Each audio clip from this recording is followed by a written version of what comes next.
மக்களே நான் ஒரு பைக் உங்ககிட்ட காமிக்கிறேன்னு எடுத்துட்டு வந்திருக்கேன். அந்த பைக்ல ஹெட்லைட் கிடையாது, ஸ்பீடோமீட்டர் கிடையாது, அந்த பைக்கு ரோட் டாக்ஸ் கிடையாது, இன்சூரன்ஸ் கிடையாது, ஏன் பைக்கை ஸ்டார்ட் பண்ணுறதுக்கு ஒரு சுவிட்ச் கூட கிடையாது. சுவிட்சாக இருக்காது, ஒரு பட்டனாக இருக்கும். அப்படி ஒரு பைக் நான் இன்னைக்கு உங்கள்கிட்ட எடுத்துட்டு வந்திருக்கேன். என்ன பைக்குன்னு பார்க்கணும்ல, கொஞ்சம் ஒய்டு போங்க. கவாசகியோட KLX 230 RS நம்ம கூட இருக்கு.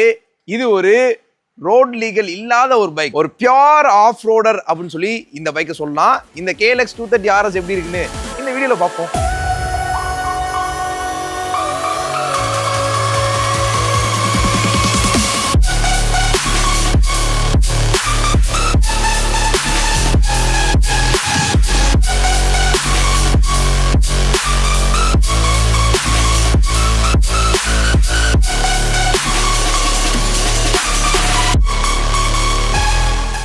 Special thanks to Kawasaki Madurai. உங்களுக்கு இந்த கவாசகி பைக் பத்தியோ இல்லை வேற எந்த கவாசகி பைக் பத்தி என்கொயரி இல்லை டெஸ்ட் டே அப்படின்னா அவங்களை காண்டாக்ட் பண்ணுங்க. அவங்களோட ஷோரூம் லொகேஷன், காண்டாக்ட் எல்லாமே ஸ்க்ரீன்லேயே வரும், டிஸ்கிரிப்ஷன்ல இருக்கு, செக் பண்ணி பாருங்க. மக்களை நம்ம ஆல்ரெடி KLX 230 பார்த்துருப்போம். இது KLX 230 RS. RS அப்படின்றது வந்து இன்னொரு வேரியன்ட். இந்த பைக்கு நம்ம ரோட் டாக்ஸ் கட்ட முடியாது, இன்சூரன்ஸ் போட முடியாது, ஆனால் அதே மாதிரி ஹெட்லைட் வராது, ஸ்பீடோமீட்டர் கிடையாது. இது வந்து எதை காமிக்குது அப்படின்னா, இந்த பைக்கை வந்து நீங்க ஆஃப் ரோட், அதாவது பிரைவேட்டான ட்ராக்ஸ்ல, ஒரு ரோடே இல்லாத ரோட்ல ஒரு பியூரா ஒரு ஆஃப் ரோட் என்ஜாய் பண்ணணும்னு நினைக்கிறீங்கன்னா அந்த இடத்துல யூஸ் பண்ணக்கூடிய பைக். ஸோ அதனால இது ரோட் லீகல் கிடையாது. நீங்க பார்க்கலாம், கால் கூட எட்டல. Because 270 mm ground clearance. இதுக்கு முன்னாடி இந்த கிரவுண்ட் கிளியரன்ஸ் நம்ம எங்க பார்த்துருக்கோம்? உங்களுக்கு ஞாபகம் இருந்தால் கமெண்ட்ல சொல்லுங்க. ஒரு 210cc பைக்ல பார்த்துருப்போம். அது ஒரு இந்தியன் பிராண்ட். இதுக்கு மேல க்ளூ கொடுக்க முடியாதுன்னு நினைக்கிறேன். தெரிஞ்சுன்னா கமெண்ட் பண்ணுங்க. ஓகே, இந்த 230 RS எப்படி இருக்குன்னு பார்ப்போம். இந்த பைக்கோட டிசைன் பார்த்தோம் அப்படின்னா சிமிலரா KLX 230 எப்படி இருந்துச்சோ அதே மாதிரி தான் டிசைன் பண்ணிருக்காங்க. பட் இந்த இடத்துல ஹெட்லைட் வராது. அதுக்கு பதிலாக ஒரு பிளாஸ்டிக் பேனல் வச்சிருக்காங்க, ஹெட்லைட் மாதிரியே வச்சிருக்காங்க. இதுல கவாசகியோட பேட்ச் வந்துருது. இதுல வந்து நீங்க ஏதாவது ஸ்டிக்கர் ஒட்டிக்கலாம். அதுக்கப்புறம் இந்த அட்வென்ச்சர் ஃபெண்டர், நல்லா பெரிய ஃபெண்டர் நீங்க பார்க்கலாம். கொஞ்சம் லைட் வெயிட்டாக தான் இருக்கு. ஆனால் அதே மாதிரி ஃப்ரண்ட்ல டெலஸ்கோபிக் ஃபோக்ஸ் கொடுத்துருக்காங்க. 220 mm டிராவல். எந்த ரோட்ல எவ்வளோ பெரிய பள்ளத்துல மேட்டில் விட்டுனாலும் எடுத்து எந்திரிச்சு போயிட முடியும். அந்த மாதிரி ஒரு சஸ்பென்ஷன், லாங் டிராவல் சஸ்பென்ஷன் கொடுத்துருக்காங்க. ரெண்டாவது, இந்த பைக்கோட டயர் பேட்டர்ன் வந்து ஃபர்ஸ்ட் நீங்க இந்த நார்மல் ரோட்ல ஓட்டுறீங்க அப்படின்னா இப்படி இப்படி இப்படி இப்படி தான் இருக்கும். பிகாஸ் இப்போ எல்லாமே முள்ளா இருக்குன்னு சொல்லுவாங்கல்ல, அந்த பட்டன் வந்து அப்படிதான் இருக்கு. அதனால நீங்க வந்து கம்ஃபர்டபுளா இந்த மாதிரி ரோட்ஸ்ல ஓட்டவே முடியாது. இது ரோட் லீகல் இல்லாத வெர்ஷன்னால இப்படி கொடுத்துருக்காங்க. ஃப்ரண்ட்ல 21 inches spoke wheels, tube tyre. ஃப்ரண்ட்ல வந்து 290 mm டிஸ்க் கொடுத்துருக்காங்க. இது ரோட் லீகல் வெர்ஷன் கிடையாது. பொதுவாக ABS எப்போ தேவைப்படும்னா ரோட்ல ஓட்டுறது தான் தேவைப்படும். பட் இதெல்லாம் நம்ம ரோட்லேயே ஓட்ட போறது இல்லையே, ரோட்ல ஓட்டவும் முடியாது. ஏன்னா டாக்ஸ் கட்டாத வண்டி ரோட்ல ஓட்டினீங்கன்னா என்ன நடக்கும் உங்களுக்கே தெரியும். ஸோ அதனால அதுக்கு ABS அவங்க கொண்டு வரல. சைட் வியூ பார்த்தோம்னா சைட் வியூ KLX தான். KLXலேருந்து பெரிய மாற்றம் கிடையாது. பட் ஒரு மெயினான விஷயம் என்னன்னா, இந்த எக்ஸாஸ்ட் எண்டு கேன் கொஞ்சம் வேற மாதிரி இருக்கு. ஃபுல்லாக வந்து அந்த குரோம் ஃபினிஷ் பண்ணியிருக்காங்க. ஆனால் அதே மாதிரி பொசிஷனிங்கும் கொஞ்சம் டிஃப்ரெண்ட்டாக இருக்கு. அதுக்கு மேலே இருக்கு இந்த பேனலும் நீங்கள் பார்க்கலாம், கொஞ்சம் பல்ஜாக இருக்கு. இதில் கவாசகியோட பேட்ச் வருது. ஓகே, ஃபுட் பேக்ஸ்லாம் பார்த்தீங்கன்னா ரப்பரே கிடையாது, ராவாக இருக்கும், ரக்கடாக இருக்கும். ஏன்னா கால் வச்சா உங்களுக்கு வந்து வழுக்கக்கூடாது, அந்த கிரிப்பு பயங்கரமாக இருக்குன்றக்காண்டி உங்களுக்கு அந்த பிரேக் ராடு கூட அப்படி தான் கொடுத்துருக்காங்க, அந்த முள்ளா இருக்க மாதிரி. நீங்கள் பார்க்கலாம் இங்கே KLX 230 RS அந்த பேட்ச் இருக்கு. இந்த RSன்றதை இங்கே தான் பார்க்க முடியும். அண்ட் இந்த பைக் வந்து ஒரு ஆஃப் ரோட் பைக்குன்னு சொல்லிட்டேன். நீங்கள் என்ன மாதிரி எப்படினாலும் ஓட்டலாம். 270 mm கிரவுண்ட் கிளியரன்ஸ் கொடுத்துருக்காங்க. இன்ஜினுக்கும் ரோடுக்கும் உள்ள கிளியரன்ஸை பாருங்களேன், எவ்வளோ அதிகமாக இருக்கு. இந்த பைக்கோட engine 233cc air cool 4 stroke single cylinder engine தான். SOH தான், 2 வால்வ் தான். 19 bhp 19 Nm டார்க்கும் ப்ரொடியூஸ் பண்ணுது. 6 ஸ்பீட் கியர் பாக்ஸ் வந்துருது. Normal road version KLX compare பண்ணும்போது இந்த பைக்கோட இன்ஜின்ல என்ன ஸ்பெஷல்னா, ஒரு 0.2 horsepower மட்டும் கொஞ்சம் அதிகம், 0.2 தான். ஸோ அதில் பெரிய டிஃப்ரென்ஸ் இருக்கும் அப்படின்னு சொல்ல முடியாது. பட் இது வந்து நீங்கள் எல்லா ரோட்லையும் ஓட்டும் போது அந்த டார்க்கோட மேப் கொஞ்சம் வேற மாதிரி இருக்கும், அந்த பவர் டெலிவரி மேப் வேற மாதிரி இருக்கும். ஸோ நீங்கள் பார்க்கலாம், அந்த சிலிண்டர் அவுட்புட் இப்படி எடுத்திருக்காங்க. அதுக்கு மேலே கூட ஒரு பிளேட்டிங் பண்ணியிருக்காங்க, ஹீட் அப்சர்வ் ஆகக்கூடாது அப்படின்ற மாதிரி. ஆனால் இந்த பைக்கோட ஃப்ரேம் வந்து டியூபுலர் ஃப்ரேம் தான், டபுள் கேரட்டலாக தான் பில்ட் பண்ணியிருக்காங்க. அண்ட் இந்த பைக்கில் இன்னொரு ஸ்பெஷலான விஷயம் தெரியுமா, இந்த ரியர் சஸ்பென்ஷன் தான். யூனிட் ட்ராக் சஸ்பென்ஷன் சொல்கிறாங்க. கீழே வந்து டவுன் லிங்க் பண்ணியிருப்பாங்க.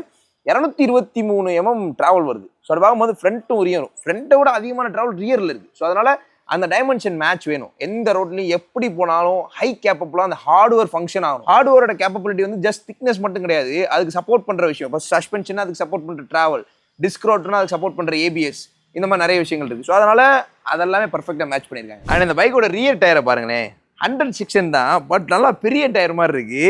இந்த பட்டன்லாம் வந்து அவ்வளவு திக்காக இருக்குது. சொல்லப்போனால் 1 inch திக்னஸ் இருக்குது அந்த பட்டனுக்கு. அதுக்கு கீழே தான் டயரு, அதோட சைடு வாலும் நல்லா பெருசாக இருக்குது. ஸ்போக் வீல் பின்னாடி 18 inches கொடுத்துருக்காங்க. 100/100 செக்ஷன் டயர்ஸ். ஃப்ரண்ட்டில் 90 செக்ஷன் டயர்ஸ் கொடுத்துருக்காங்க. ஸோ அதை பார்க்கும்போது இந்த பைக் அப்படியே தூரத்துலேருந்து பார்க்கும்போதே கண்டிப்பாக இது ஒரு வித்தியாசமான பைக். பின்னாடி டெயில் லேம்ப் கிடையாது, இந்த பீக் வந்து நல்லா லென்த்தாக கொடுத்துருக்காங்க. அந்த டைல் நார்மல் ஆர்எஸ்ல வந்து இங்கே இவ்வளோ தூரம்லாம் வராது. இங்கே ஒரு பிளாஸ்டிக் பார்ட் தான் வரும், அதுக்கு கீழே ஒரு சின்ன டைல்லாம் போகிறோம், அப்படி தான் கொடுத்துருப்பாங்க. நம்பர் பிளேட் ஹோல்டர்லாம் வரும், இதில் நம்பர் பிளேட்டே வராது. ஸோ அதனால நல்லா லென்த்தாக க்ளோஸ் பண்ணிட்டாங்க. சகதி அடித்தா கூட மேலே அடிக்கக்கூடாது அப்படின்ற மாதிரி. ஸோ இந்த சைட்லையும் வந்து பெருசாக சகதி அடிக்காது. பட் ஸ்டில் சகதி அடித்தாதாங்க ஃபீட்பேக்கு, அடிக்கலைன்னா அப்புறதுக்கு இந்த வண்டி அப்படின்ற மாதிரி. இங்கே நீங்கள் பார்க்கலாம் கிளியரன்ஸை எவ்வளோ இருக்குது, அதிகம் தான். ஸோ அதே மாதிரி பில்லியன்லாம் உட்காரவே கூடாது, ஃபுட் பக்ஸே கிடையாது, ஒரு ஆள் தான். இது வந்து தான் சொல்கிறேன், ரோட் லீகல் கிடையாது. நம்ம இது வரைக்கும் பார்த்து ஆர்டினரி பைக்ஸ் மாதிரி இருக்காது, கொஞ்சம் வித்தியாசமாக இருக்குமே அப்படின்னு சொல்லிட்டு தான் உங்கள்கிட்ட காமிக்கலாம்னு எடுத்துகிட்டு வந்தேன். கொஞ்சம் ரொம்ப வித்தியாசமாக தான் இருக்குது. கரெக்டு தானே? உங்களுக்கு என்ன தோணுது கமெண்ட்டை சொல்லுங்க. இந்த பைக்கோட டைமென்ஷன் செக் பார்க்கணும். Ground clearance 270 mm, seat height 900 mm. 900 mm நம்ம 820 பார்த்துருக்கோம், 825 பார்த்துருக்கோம், 830 பார்த்துருக்கோம். 900 mm எங்கே இருக்குது? அப்படி பார்க்கும்போது ரொம்ப அதிகம் தான். இது வந்து ஒரு அட்வென்ச்சர் பைக், ஒரு ஆஃப் ரோடர் அப்படின்னு தான் சொல்லணும், அட்வென்ச்சர்னு கூட சொல்லக்கூடாது. சரி, பார்க்கும்போது இப்படி தான் நீங்கள் ஏறணும். இப்படி ஏறலைன்னா இந்த பைக்கில் நீங்கள் ஏற முடியாது, காலெல்லாம் தட்டும், அங்கிட்டு அடி தான் வாங்கணும். அதனால் இப்படி ஏறினீங்கன்னா அந்த இங்கே தட்டும், அதை சொல்ல வரேன். ஸோ அதனால் இப்படி நீங்கள் ஏறிடலாம், அதான் ஈஸி ஈஸி ஈஸி அப்படின்ற மாதிரி. அண்ட் கண்டிப்பாக கிளியரன்ஸ் கூட நான் 5.8 ஃப்ரண்ட் ஃபுட் நீங்கள் பார்க்கலாம், டோலை கூட பேலன்ஸ் பண்ணேன்னு நினைக்கிறேன். ஃபிங்கர்ஸை வச்சு தான் பேலன்ஸ் பண்ணுறேன். சரி, பார்க்கும்போது நல்லா இருக்குது. உங்களால் மேனேஜ் பண்ண முடியும், மிஷினை கண்ட்ரோல் பண்ணிடுவீங்க அப்படின்னா தாராளமாக உங்களுக்கு சூட்டபுளாக இருக்கும். நீங்கள் வந்து 5.5 மேலே இருந்தீங்கன்னா தாராளமாக ஓரளவுக்கு மேனேஜ் பண்ணிடலாம். 6 ஃபீட்னா நைஸ், 5.8 to 6னா கொஞ்சம் ஓரளவுக்கு பேலன்ஸ் பண்ணலாம். 6க்கு மேலே இருக்கீங்கன்னா பர்ஃபெக்டாக இருக்கும். ஹைட்டாக இருக்க ரைடர்ஸ்க்கு தான் சொல்லப்போனால் அந்த பைக். ஆனால் அதே மாதிரி இந்த பைக்கோட வெயிட் 129 கிலோகிராம் தான். ஒரு ஸ்கூட்டரோட ஒரு 10 கிலோ கிட்ட தான் கூட இருக்குது. ஸ்கூட்டர் ஒரு 120 கிலோ இருக்கும், இது 129 கிலோ இருக்குது. லைட் வெயிட்டாக இருந்தால் தான் நினச்ச மாதிரி ஓட்ட முடியும். வெயிட் கூட இருந்துச்சுன்னா நம்ம நினச்ச மாதிரி எதுவுமே பண்ண முடியாது. திடீர்னு கொஞ்சம் மட்டாக இருக்குது, அதில் நம்ம விளையாடணும் அப்படின்னா வெயிட் நமக்கு வந்து ஹெல்ப் பண்ணும். 129 கிலோ தான் வெயிட். அண்ட் அதே மாதிரி ரைடிங் போஸ்டர் பார்த்துருவோம். ரைடிங் போஸ்டர் பார்த்தோன்னா நல்லா டாலான ப்ரெசன்ஸு, ஹைட்டு கூட இருக்கனால கொஞ்சம் குனிஞ்சு பிடிக்கிற மாதிரி இருக்குது. இந்த மாதிரி நான் பைக் பார்த்ததே கிடையாது. சீட் ஹைட் லோவாக இருக்கனால ஏறி போய் பிடிக்கிறத பார்த்துருக்கேன், ஹைட்டாக இருக்கனால குனிஞ்சு பிடிக்கிறது இப்போ தான் பார்க்குறேன். பிகாஸ் ஹேண்டில் பார் ரொம்ப ரைஸ் பண்ணலாம், உங்களுக்கு வேணால் நீங்கள் ரைஸ் பண்ணி வச்சுக்கலாம். ஸோ இது ஓஎம்மோட டிசைன், இதை நீங்கள் மாற்றினீங்கன்னா உங்களுக்கு ஏற்ற மாதிரி நீங்கள் மாற்றிக்கோங்க, உங்களோட யூசேஜ் பொறுத்து. அண்ட் அதே மாதிரி இதுதான் இந்த பைக்கோட கீ, ரொம்ப பேசிக்கான கீயாக இருக்குது. பழைய காலத்து பைக்கில் பார்த்துருப்பீங்களே அந்த மாதிரி ஒரு கீ தான் இந்த பைக்கில் கொடுத்துருக்காங்க. இதான் அந்த பைக்கோட கீ. ஆனால் அதே மாதிரி ஸ்விட்ச் வந்து இங்கே ஸ்டார்ட் இன்ஜின் ஒரு ஸ்விட்ச் இருக்குது, அது வெறும் பட்டன் சுவிட்ச் கிடையாது, கில் சுவிட்ச்லாம் அந்த மாதிரி கிடையாது. இந்த சைடு வந்து இன்ஜின் ஸ்டாப் அப்படின்னு சொல்லி ஒன்று இருக்குது, ஸ்டாப் பண்ணுறதுக்கு அது, ஸ்டார்ட் பண்ணுறதுக்கு இது. சாவி ஆன் பண்ணால் இன்ஜின் செக் லைட் எரியுது, அதுக்கப்புறம் ஒரு ரெட் லைட் எரியுது, ஓகேவா, பவர் லைட்டுன்னு நினைக்கிறாரு. இப்போ ஸ்டார்ட் பண்ணால் கிளச்சு க்ரோம் கிளச் தான் கொடுத்துருக்காங்க, க்ரோம் பிரேக் தான் கொடுத்துருக்காங்க, ஒரு ஷார்ட்டான த்ரால் கிரிப்பு. ஸ்டார்ட் பண்ணுறேன். நிறைய பேர் வந்து எக்ஸாஸ்ட் நோட் வந்து நீங்கள் நாய்ஸ் கேன்சலேஷன் பண்ணி காமிச்சிடுறீங்க ப்ரோ, அதனால் கேட்க மாட்டேதுன்னு சொன்னீங்க.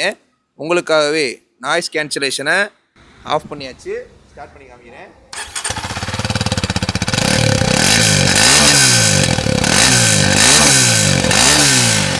எக்ஸாஸ்ட் நோட் எப்படி இருக்குது அப்படின்னு சொல்லி கமெண்ட் பண்ணுங்கள். லெஃப்ட் சைடில் ஒரு சுவிட்ச் இருக்குது, அதை கிளிக் பண்ணால் வண்டி ஆஃப் ஆயிடும், அவ்வளோதான். ரொம்ப எலக்ட்ரானிக்ஸ் தான் கிடையாது, எலக்ட்ரானிக்ஸே கிடையாது அப்படின்ற மாதிரி ஒரு பைக். ஸோ இது வந்து எனக்கு ரொம்ப பிடிச்சிருக்கு, பிகாஸ் எலக்ட்ரானிக்ஸ் இல்லை இல்லையா. இது வந்து இந்த பைக்கை நீங்கள் ஹேண்டில் பண்ணணும். ஒரு சில எலக்ட்ரானிக்ஸ் இருக்க பைக் என்ன அப்படின்னா அது உங்களை ஹேண்டில் பண்ணும், அது உங்களை கண்ட்ரோல் பண்ணும், நீங்கள் தான் அதை கண்ட்ரோல் பண்ணணும். இது வந்து குதிரை மாதிரி. ஸோ அதனால் ஏன் மிகைப்படுத்துறேன்னா இந்த மாதிரி பைக்ஸ் இப்போ மார்க்கெட்டில் நம்ம பார்க்கவே முடியறதில்ல. இது ரோட் லீகல் கிடையாது, பட் ஸ்டில் எலக்ட்ரானிக்ஸ் இல்லாத பைக்கை நீங்கள் தான் ரொம்ப கான்ஷியஸாக ரைட் பண்ணணும்.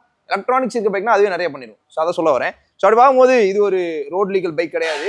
ஸோ அதனால் இந்த பைக்கோட அப்ளிகேஷன் என்னன்னா, நீங்கள் ஒரு ஆஃப் ரோடு எந்தூசியாஸ்ட், உங்கள்கிட்ட ஒரு ப்ரைவேட் ட்ராக் இருக்குது, நான் ஆஃப் ரோடு ட்ரெயின் ஆகி ஆஃப் ரோட்டில் வந்து பெரிய விஷயங்கள்லாம் சாதிக்கணும்னு நினைக்கிறீங்க அப்படின்னா இந்த பைக்கை நீங்கள் கொண்டு போய் உங்கள் ப்ரைவேட் ட்ராக்ல வச்சு யூஸ் பண்ணலாம். 7.5 லிட்டர்ஸ் ஃபியூல் டேங்க் கெப்பாசிட்டி கொடுத்துருக்காங்க. மைலேஜ் வந்து உங்களுக்கு எப்படி பார்த்தாலும் KLX 230 ஒரு 30 to 35 கொடுக்கும். 35ன்றதை நீங்கள் எதிர்பார்க்கலாம், 35 to 40 கூட எதிர்பார்க்கலாம், அது வந்து நீங்கள் ஓட்டுறதை பொறுத்து. பட் இந்த பைக்கை வாங்கிட்டு நம்ம மைலேஜ் எதிர்பார்ப்போமா என்ன? எதிர்பார்க்க மாட்டோம். மக்களே, KLX 230 RS ரோட் லீகல் இல்லாத பைக் எப்படி இருக்குன்னு நீங்கள் பார்த்துட்டீங்க. இந்த பைக்கோட ப்ரைஸ் பார்ப்போம். இந்த பைக்கு ரோட் டேக்ஸ் கிடையாது, இன்சூரன்ஸும் கிடையாது. ஸோ அதனால எக்ஷோரூம் தான் இந்த பைக்கோட ப்ரைஸ். 1,89,000 ex-showroom price. அந்த ப்ரைஸை கொடுத்து இந்த பைக்கை நீங்கள் எடுத்துகிட்டு போயிடலாம். பட் இந்த பைக்கை நீங்கள் ரோட்டில் ஓட்டிட்டு போக முடியாது. நீங்கள் இப்போ டெலிவரியே எடுக்கிறீங்கனாலும் ஒரு ட்ரக்கில் வச்சு தான் நீங்கள் உங்கள் ஸ்பேஸ் கொண்டு போகணும். அங்கே நீங்கள் யூஸ் பண்ணதுக்கப்புறம் திரும்பி ட்ரக்கில் வச்சு தான் கொண்டு வரணும், ரோட்டில் யூஸ் பண்ணக்கூடாது. ஏன்னா நான் ரோட்டுக்கு டேக்ஸ் கட்டல இல்லை, ரோடுக்கு டேக்ஸ் கட்டினா மட்டும்தான் அந்த பைக்கை நீங்கள் ரோட்டில் ஓட்ட முடியும். இது பேசிக்கான லா. ஸோ அதை நம்ம வந்து மீற முடியாது. அதனால் இந்த பைக்கை நான் ரைட் ரிவ்யூ பண்ணி காமிக்கல. ஏன்னா ரைட் ரிவ்யூ இந்த ரோட்டில் பண்ண முடியாது. ஏன்னா ஓட்டும் போதே இப்படி அப்படின்னு ஆடுது. ஏன்னா அந்த சர்ஃபேஸ் ஃப்ளாட்டு. ஸோ அதில் வந்து இந்த டயர் வந்து இம்ப்ராப்பர் பட்டன்ஸு. மேலே கீழே இருக்கா, இப்படி தான் இருக்கும். உண்மையாக அப்படி தான் இருக்குது. அதனால் நீங்கள் வந்து ஒரு ரோடே இல்லாத ரோட்டில் ஓட்டினீங்கன்னா அது வந்து உங்களுக்கு ரொம்ப கம்ஃபர்டபுளாக இருக்கும். ஸோ அதனால் சொல்ல வரேன். ஸோ 1,89,000க்கு ஒரு கவாசக்கியில் ஒரு எண்டியோரோ பைக், ஒரு ஆஃப் ரோட் பைக் கிடைக்குது அப்படின்னு சொல்லலாம். அட்வென்ச்சர்னு சொல்கிறத விட பியூர் ப்ராப்பர் அட்வென்ச்சர்னு சொல்லலாம். ஃபைனலாக ப்ரோஸ் அண்ட் கான்ஸ் பார்ப்போம். இந்த பைக்கு ப்ரோஸ் அண்ட் கான்ஸ் சொல்லணும்னு ஆசை தான். பட் இந்த பைக் வாங்குறவங்களோட கவுண்டே ரொம்ப கம்மி தான். செலக்டட் ஆடியன்ஸாக வாங்க போகிறாங்க. ஆனால் அதே மாதிரி ஓஇஎம்ல வேறு ஏதாவது பிராண்ட் இந்த மாதிரி பைக்கை டீல் பண்ணுறாங்க இந்த ப்ரைஸுக்கு அப்படின்னா நம்ம ப்ரோஸ் அண்ட் கான்ஸ் பேசுறதுல ஃபேர். ஏன்னா இதில் இது இல்லை, அதில் அது இருக்குது அப்படின்றதான் ப்ரோஸ் அண்ட் கான்ஸ்க்கான மீன். சரி, பார்க்கும்போது நிறைய விஷயங்கள் ப்ரோஸ் தான். ஆஃப் ரோட் பண்ணுறவங்களுக்கு இந்த பைக் ஒரு பர்ஃபெக்டான சாய்ஸ். இல்லை நான் ஆஃப் ரோட்லாம் பண்ண மாட்டேங்க அப்படின்னா இந்த பைக்கை பற்றி நம்ம பேச வேண்டியதே இருக்காதுன்னு நினைக்கிறேன். அதனால் ப்ரோஸ் அண்ட் கான்ஸை பற்றி டீட்டெயிலாக பேச முடியாது இந்த இடத்துல. ஏன்னா இதுக்கு காம்படிட்டராக வேறு பைக்கும் கிடையாது. இந்த பைக்கை வாங்கணும்னு நினைக்கிறவங்க ப்ரோஸ் அண்ட் கான்ஸ் பார்க்க போகிறதும் கிடையாது. ஸோ அதனால் இருந்தாலும் உங்களுக்காக சொல்கிறேன். கான்னு பார்த்தோன்னா ஃபஸ்ட்டு நீங்கள் ரோடு யூஸ் பண்ண முடியாது. 900 சீட் 8னால அவ்வளோ சீக்கிரம் ஏறி உட்கார முடியாது. ஏபிஎஸ் இல்லை, ஏன்னா ரோட்டில் யூஸ் பண்ண போகிறது இல்லை. ப்ராக்டிக்கலாக டெய்லி கம்யூட் பண்ண முடியாது. டயர்ஸ் இப்படி இருக்குது, இந்த டயரை வச்சு நீங்கள் நார்மல் ரோட்டில் ஓட்ட முடியாது. ஹெட்லைட் கிடையாது, எவ்வளோ ஸ்பீடில் போகிறீங்கன்னு கூட உங்களால் பார்க்க முடியாது. இதெல்லாம் வந்து கான். ஏன் கான் அப்படின்னா இந்த பைக்கோட கேட்டகரிக்கு அது தேவைப்படாது. தேவை இருந்தால் தானே கொடுக்கணும். அப்போ வந்து இதை கான் எடுத்துக்கலாமா இல்லையா அப்படின்றத நீங்களே முடிவு பண்ணுங்க. இதான் ஓவராலாக KLX 230 RS பற்றி என்னோட கருத்து. உங்களோட கருத்துக்கள் என்ன அப்படின்றத கமெண்ட் பண்ணுங்க. எப்பவுமே பைக் ரைட் பண்ணும்போது ஹெல்மெட் வியர் பண்ணிக்கோங்க. லாங் டிரைவ் போகிறீங்களோ இல்லை ஆஃப் ரோட் பண்ணுறீங்களோ ப்ராப்பர் கியர்ஸ் என்ஷூர் பண்ணிக்கோங்க. சேஃபாக ரைட் பண்ணுங்க, ரெஸ்பான்சிபிளாக ரைட் பண்ணுங்க.